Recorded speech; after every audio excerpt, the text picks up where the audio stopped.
Sahih Al-Bukhari 1281, 1282.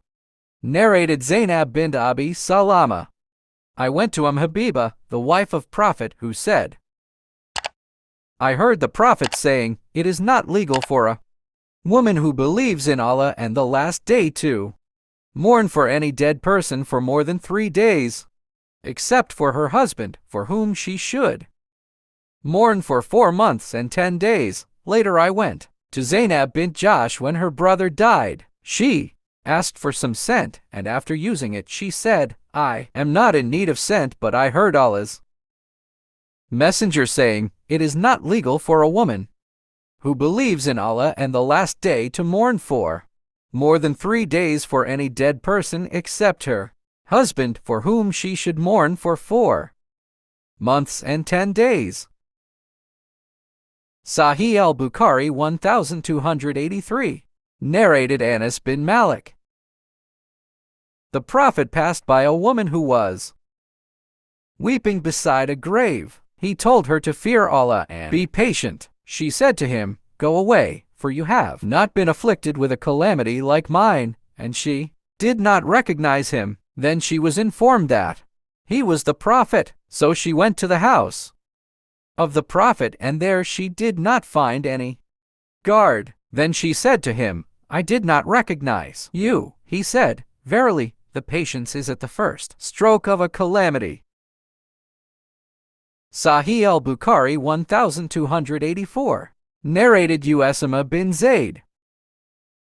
The daughter of the Prophet P.B.U.H. sent a messenger to the Prophet requesting him to come as her child was dying or was gasping, but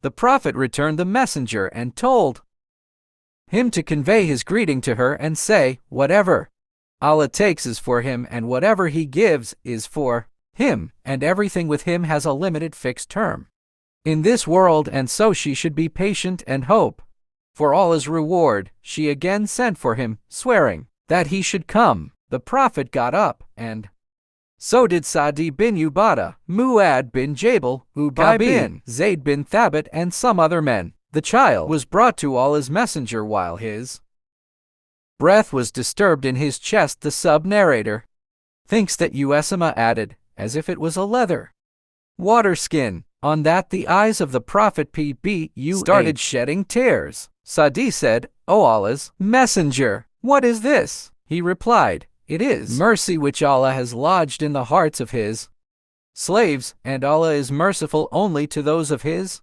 slaves who are merciful to others. Sahih Al-Bukhari 1285. Narrated Anas bin Malik. We were in the funeral procession of one of the daughters of the Prophet, and he was sitting by the side of the grave. I saw his eyes shedding tears. He said, Is there anyone among you who did not have sexual relations with his wife last night? Abu Talha replied in the affirmative, and so the Prophet told him to get down in the grave, and so he got down in her grave.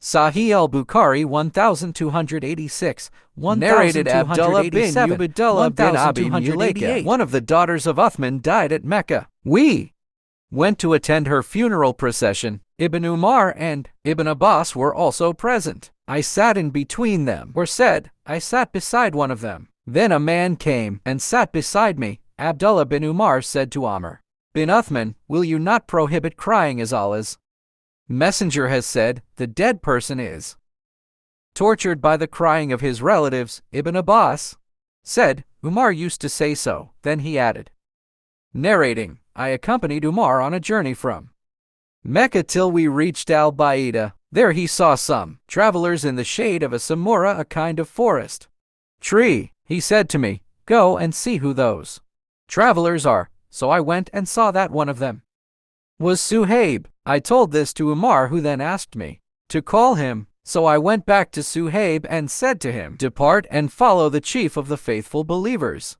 Later, when Umar was stabbed, Suhaib came in, weeping and saying, O my brother, O my friend.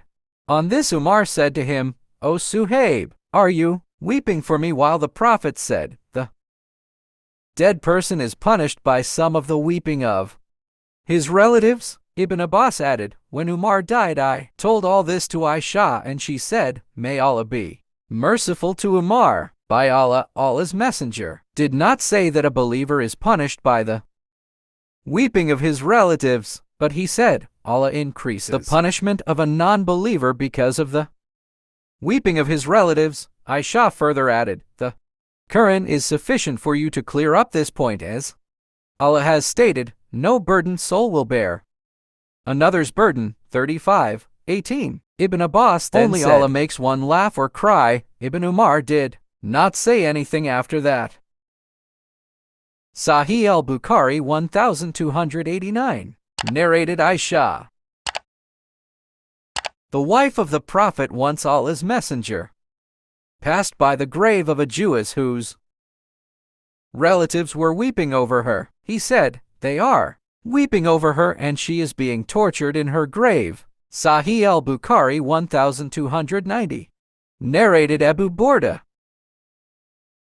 that his father said, when Umar was stabbed, Suhaib started crying, "Oh my brother." Umar said, don't you know that the Prophet said, the deceased is tortured for the weeping of the living?